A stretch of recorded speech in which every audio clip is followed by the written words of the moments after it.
할렐루야. 캐나다 토론토에 있고요. 간지는 아까 우리 목사님이 1부 예배 때 17년이라고 하셨는데 17년 아니고 14년입니다. 네. 너무 오래 있게 만들더라고요. 네. 우리 장희 목사님하고는 대학교 때 동기였고요. 글쎄요, 졸업하고 나서 처음 본 것 같아요. 예, 제가 워낙 좀 빨리 이 한국을 뜨는 바람에 이제 그렇게 됐는데, 동기는 한 20년 만에 봐도 너무 반갑더라고요. 예, 그리고 저는 장희 목사님이 이렇게 멋진 목회를 할지 몰랐어요. 예, 그냥 그 교회 밖에서 사역을 잘 하실 줄 알았는데, 야, 정말 하나님의 뜻은 다른 게 있구나 이런 생각이 들고, 또 특별히 양문교회 와 보니까 요즘 코로나 때 다 어렵다고 하거든요. 예, 특별히 이번에 저도 오랜만에 고국 방문하면서 이제 여러 교회들을 방문하면서 느끼는 게 진짜 어렵구나, 다 어렵구나. 예, 그런 부분들 봤는데 희한하죠. 양문교회는 다 어려운데 희한하게 여기는 안 어려우신 것 같아요. 예, 할렐루야. 예, 귀한 교회, 정말 생명력이 넘치는 교회에 와서 정말 말씀을 전하게 된 은혜가 너무 감사합니다. 저희 교회는 제가 절기 설교는 설교를 정말 짧게 해요. 예, 그래서 한 10분 정도 설교를 하거든요. 여러분, 놀라운 기적이 일어나요. 평소에는 나갈 때 그런 말씀 한 번도 안 하시는데, 꼭 그 절기 설교 10분짜리 설교를 하는 날은 모든 성도님들이 나가면서 얼굴에 기쁨이 활짝 펼치시면서 목사님 너무 은혜 받았습니다 이렇게 하는 거예요. 예, 오늘도 그러한 역사가 일어날 줄로 믿습니다. 예, 그 말인즉슨 짧게 하겠다는 거죠. 네. 자, 본문으로 바로 들어가겠습니다. 자, 13절에 보면 유대인은 6월절에 가까운지라 이렇게 되어 있습니다. 자, 배경을 좀 알아야 되는데 6월절 나옵니다. 6월절. 6월절은 모세가 이스라엘 백성들을 출애굽시킬 때에 있었던 사건입니다. 바로가 워낙 완악해가지고 쉽게 안 보내죠. 그래서 10가지 재앙까지 하나님이 이렇게 하실 수밖에 없게 됩니다. 마지막 재앙이 뭘까요? 장자를 죽이는 겁니다. 애굽에 있는 모든 첫 번째 난 남자, 그것이 동물까지 이제 포함이 돼요. 자, 모든 첫 번째 난 수컷과 남자는 다 죽어야 되니까 중요한 건 이스라엘 사람들을 죽이면 안 되잖아요. 이스라엘 사람들의 것은 죽이면 안 되잖아요. 그래서 어린 양의 피를 문설주에 바르면 죽음의 사자가 거기는 죽이면 안 되는구나 해가지고 넘어가요. 그래서 영어로 뭐라고 하냐면 패스오버라고 합니다. 이 6월절을 기념하는 것이 이스라엘의 여러 가지 절기 중에 최고의 절기입니다. 바로 그 배경입니다. 자, 이때에 예루살렘에 있었던 사람들의 인구가 약 한 10만 정도에서 15만 이 정도를 학자들이 예상하는데, 이 6월절 절기에만 무려 50만 명 이상이 모였다라는 겁니다. 왜냐? 전국 각지에서 이 6월절에 이 성전에서 제사를 드리려고 오기 때문이죠. 자, 그러다 보니까 예루살렘에 사는 사람들, 이때가 어떤 때냐? 대목 중에 엄청난 대목입니다. 왜냐? 원근각지에서 오는 사람들에게 필요한 것이 있는데 숙식이 필요합니다. 자고 먹어야 되잖아요. 그러니까 숙박업을 하고 음식 장사를 하는 사람들은 이러한 절기들을 통해서 엄청난 이익을 얻습니다. 이 문제가 될까요? 안 될까요? 예, 모를 땐 가만히 있는 게 중간이라도 가죠. 네. 문제가 안 됩니다. 이거는 괜찮습니다. 예, 이것 때문에 오늘 예수님이 막 이렇게 성전 정화하신 게 아니에요. 자, 문제가 이제부터 드러납니다. 자, 잘 들으세요. 6월절에 제사를 드리러 오려면 뭐가 필요할까요, 여러분? 제사 때는 제물이 필요하겠죠. 그래서 오늘 여기 성경에 보니까 소나 양이나 비둘기가 나옵니다. 율법에 보면 정해 놓으셨어요. 그런데 소나 양이나 비둘기가 무엇이냐? 낼 수 있는 사람의 그거에 맞게 하라는 거예요. 내가 형편이 된다? 그럼 소 드리면 돼요. 비싸니까. 그다음 양 드리면 됩니다. 근데 가난한 사람도 있잖아요. 가난하다고 제사를 못 드리면 안 되니까 하나님이 어떻게 하냐면 금 비둘기를 드려라 이렇게 말씀을 하셨어요. 자, 멀리서 사람들이 온다고 했잖아요. 그러니까 집에서 다 뭘 끌고 올까요? 제사 드릴 제물을 끌고 오겠죠. 네, 제물을 끌고 옵니다. 자, 제물의 소나 양이나 비둘기나 뭐 이게 중요한 게 아니고 중요한 게 있어요. 뭐가 없어야 될까요, 여러분? 왜 이렇게 똑똑하세요, 도대체? 흠이 없어야 됩니다. 흠이. 자, 근데 멀리서 데리고 오다 보니까 항상 그렇지는 않은데 간혹 가다가 오는 길에 흠이 생기는 경우가 있어요. 예를 들어서 이렇게 데리고 오다가 동물이 예를 들어서 다리가 삐끗했다던가 아니면 상처가 났다던가 이러면 제물에 쓸 수가 없습니다. 자, 그러한 문제를 해결하기 위해서 어떠한 방법이 있었냐면 어쩔 수 없이 그런 사람들을 위해서 또 너무 먼 곳에서 제물을 데리고 올 수 없는 사람들을 위해서 예루살렘 성전 밖에서 그 제물에 쓰일 동물을 파는 사람들이 있었다라는 겁니다. 자, 이거는 문제가 될까요? 안 될까요? 역시 또 침묵하시는군요. 네. 자, 문제가 안 됩니다. 자, 근데 14절 말씀을 한번 여러분 보세요. 성경 말씀에.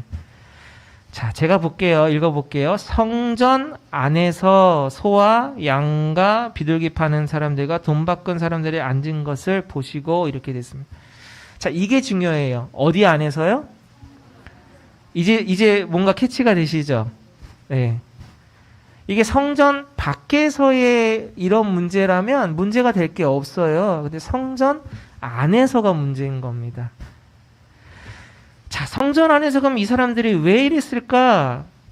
이게 중요해요. 이게 오늘의 핵심 문제점입니다. 왜 성전 안에서 이러고 있지? 왜 이렇게 할까? 자, 여기에는 이 건이 달려 있습니다. 자, 여러분들은 거룩한 분노를 이제 준비하셔야 되는데, 자, 여기 보시면 동물과 그 다음에 돈 바꾸는 게 나옵니다. 자, 동물은 말씀드린 그 배경 때문에 그래요. 그러다 보니까 어떠한 사람이 있었냐면 그 성전에 들어가기 전에 이 검사하는 사람이 있었대요. 동물이, 그러니까 제물이 흠이 있는지 없는지. 근데 이 사람이 어디랑 결탁이 돼 있냐면 이 높은 사람하고 결탁이 돼 있네. 그래가지고 어떻게 하냐면 딴지를 거는 거예요. 이거 흠이 있다 이거예요. 이거 너 안 된다 이거예요. 그러니까 어디 가서 살아? 내가 봐줄 테니까 우선 들어와. 요 안에 가면 동물 파는 사람이 있어. 재물 파는 사람이 있으니까 그 사람한테 사서 재물을 드려라. 이렇게 된 거예요. 자, 여러분 관광지 가면 갈수록 이 물가가 어때요? 비싸지죠? 똑같아요. 아니, 성전 앞에서 아무런 문제가 없을 줄 알고 데려왔는데 거기서 딴지를 걸어버리니까 안에서 살아야잖아요. 그러니까 안에서 이걸 파는 사람들은 값을 어마어마하게 비싸게 불러버리는 거예요. 그리고 이 사람들이 그렇게 해서 얻은 이게 일부분을 누구에게 갖다 바쳤을까요? 그때 당시에 제사장들에게 갖다 바쳤어요. 막 거룩한 분노가 막 일어나죠. 네. 자, 근데 놀라지 마세요. 그때 당시에 제사장 그룹은 하나님의 율법대로 이렇게 하나님 임명하신 제사장의 집안이 아니라요. 로마의 이 아부를 잘한 사람이 돈 주고 사는 제사장이었어요. 그러니까 너무 여러분들 놀라지는 마세요. 네. 자, 두 번째, 여기 보니까 돈을 바꾼대요. 왜 돈을 바꿀까요? 나라가 다른가요? 그건 아니거든요. 자, 이것도 율법과 관련이 있는데 성전세라는 것을 내야 돼요. 근데 율법이 뭐냐면 하나님의 그 어떤 형상 외의 것은 뭘로 취급했을까요? 우상이 되거든요. 근데 로마에서 통용하는 이 동전에는 뭐가 들어가냐면 황제의 얼굴이 들어갑니다. 그러니까 이거를 하나님 앞에 성전에 갖다 바칠 수 없잖아요. 그래서 그때 당시에 로마의 허락을 받아서 이 성전에 쓰여지는 돈을 따로 발행할 수 있게 해줬어요. 거기에는 갈대가 들어갑니다. 갈대 문양이. 그러니까 로마 황제의 얼굴이 있는 이 화폐를 갖고 와서 거기서 그 성전세를 드릴 수 있는 돈으로 바꾸는 거예요. 자, 그러니까 또 그 사람이 그거를 바꿀 때 여러분 한국 돈은 어디 외국에 여행 같은 거 갔을 때 바꾸면 뭐가 붙어요? 한전 수수료가 붙잖아요. 예, 그런 의미로 보시면 돼요. 또 수수료를 뗍니다. 열이 받아요, 안 받아요? 받죠, 여러분. 자, 여러분 보세요.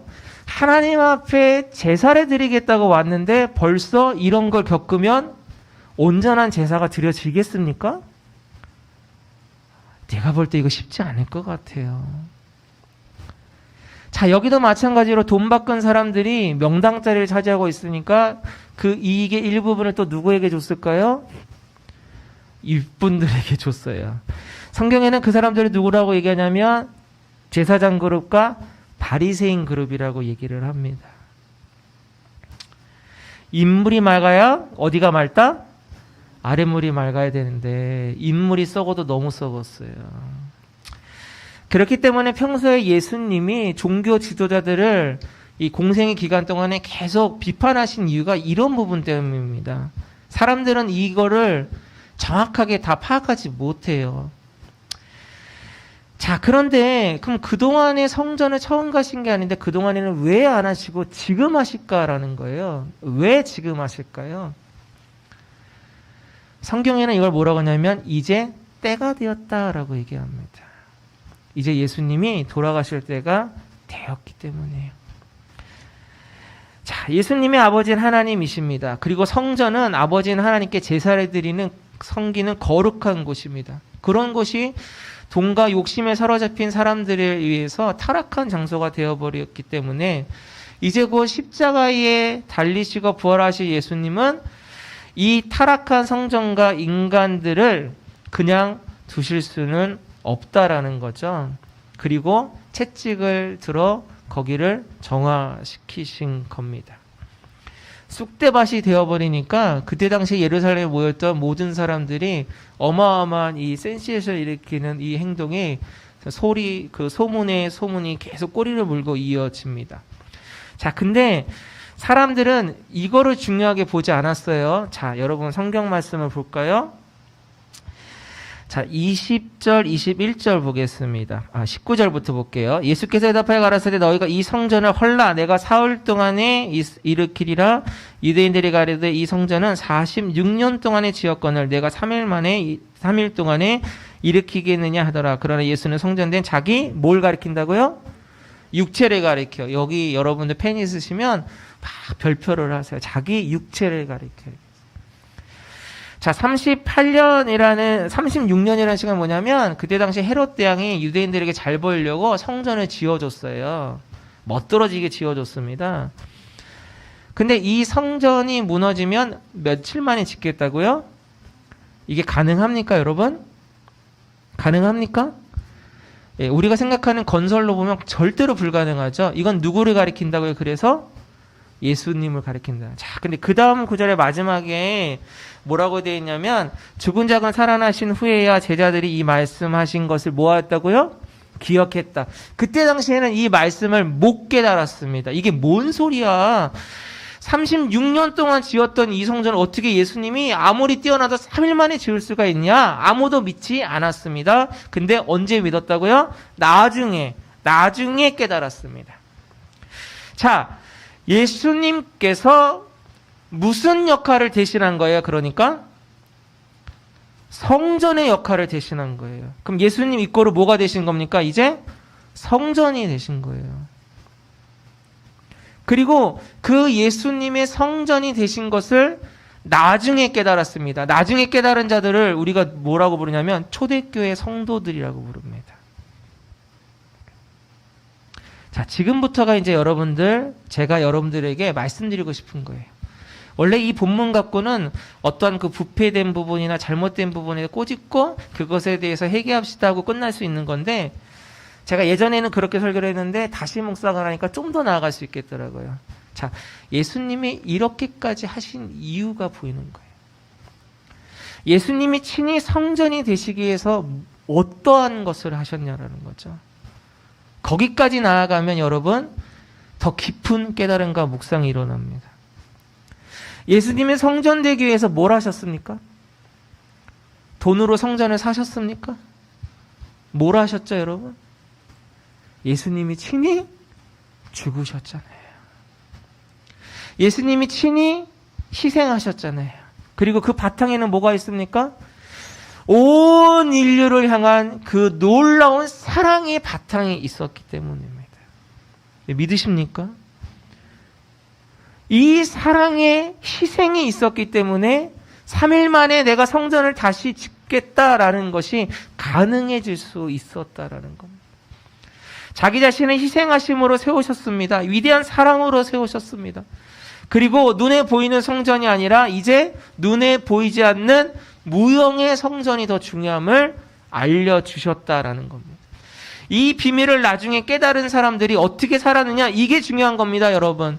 예수님의 부활 승천하신 이후에 목숨을 걸고 주님의 이 사랑을 깨달았던 사람들이 자신의 목숨을 아깝지 않게 내어놓고 살았습니다. 그들이 바로 초대교회 성도들입니다.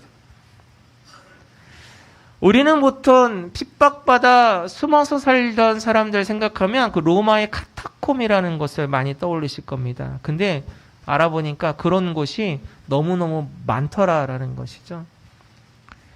제가 최근에 은혜 가운데 터키를 갔다 왔는데요. 이렇게 한번 잠깐 그림을 볼까요? 여기가 터키의 카파도키아라는 지역에 있는 지하교회의 발굴된 모습입니다. 터키가 이슬람 국가라서요, 기독교 유적지 발굴을 잘 이렇게 안 해놔요. 예, 아마 잘 해놨으면 좋았을 텐데 좀 어설픕니다. 데린쿠유라는 곳인데, 자, 여기 위에 보이시는 게 이게 돌 이렇게 문이 있잖아요. 저게 뭐냐면, 만약에 이제 로마 병사들이 이렇게 잡으러 들어오면 그 문을 이렇게 막아서 더 이상 못 들어오게 막는 역할입니다. 그 여기 밑에 보이시면 동굴같이 생겼잖아요. 저런 곳에서 사람들이 살았어요. 무려 지하 약 16층이랍니다. 이 마스크를 써가지고 이게 놀랐는지 아닌지 잘 모르겠는데 놀란 줄로 알고, 16층. 너무 깊어서요, 제가 간 건 일반인들에게는 8층 깊이까지만 보여준대요. 더 깊이 들어가면 잘못하면 길을 잃을 수도 있다고 합니다. 로마 카타콤은 더 복잡하다고 하죠. 햇빛도 잘 들어오지 않는 저곳에서 그들 나름대로의 신앙의 절개를 지키기 위해서 살았습니다. 뭘 깨달았기 때문일까요? 이 예수님의 이 몸된 교회 자체의 그 사랑을 깨달았기 때문에. 지금 현재 주님은요, 무형의 선전이 계속 이어져 가시기를 원하는데, 그게 바로 누굴 통해서 이루어 가시기를 원할까요?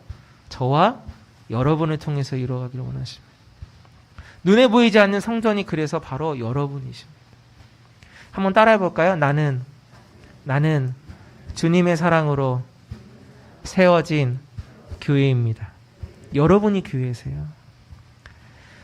두 가지 교회가 존재하죠. 눈에 보이는 교회와 눈에 보이지 않는 교회, 유형의 교회와 무형의 교회가 있다고 합니다. 유형의 교회는 바로 이 양문교회가 건물이고요. 무형의 교회가 바로 교회 각 사람 여러분입니다. 그래서 교회는 하나님의 은혜의 도구이자 통로가 되어야 됩니다. 믿는 자들의 안식처요, 피난처가 되어야 됩니다. 이 교회 말고 더불어서 이 교회도 그 역할을 해야 된다는 거예요. 코로나를 통해서 수많은 사람들이 한국 얘기를 듣다 보니까 한국 교회가 엄청나게 좀 오해도 받고 비판도 받고 막 이렇게 됐더라고요. 이제 필요한 게 뭘까라는 고민을 하는데, 이젠 회복이 필요한 거예요. 근데 두 가지 회복이 저는 필요하다고 느꼈습니다. 첫 번째는 교회 자체의 회복이 필요합니다. 예배의 회복이 필요하고 성도님들의 그 예배의 회복이 필요합니다. 근데 두 번째는 뭐냐면, 세상 사람들에게 우리가 다시 사랑을 전해줘서 그들이 회복이 필요하다는 것. 여러분 잘 알고 계시겠지만 초대교회 때는 전도를 할 수 없었던 때입니다. 대놓고 전도하고 피켓 들고 전도할 수 없을 때입니다. 오히려 숨어서 예배드릴 수밖에 없었습니다. 그럼에도 불구하고 초대교회는 놀라운 부흥이 일어납니다. 예수를 믿으면 어떻게 될까요? 어느 날 잡혀서 원형 경기장에서 맹수와 검투 사이 칼에 죽일 수도 있습니다. 근데 희한한 역사가 일어나는데, 사람들이 전도도 하지 않는데 믿으면 잘못하면 죽을 수도 있는데 저렇게 지하에서 살아야만 하는데도 불구하고 희한하게 사람들이 나도 당신이 믿는 예수라는 사람을 믿겠습니다 고백했다라는 거예요. 왜 그랬을까요? 어떻게 이게 됐을까요?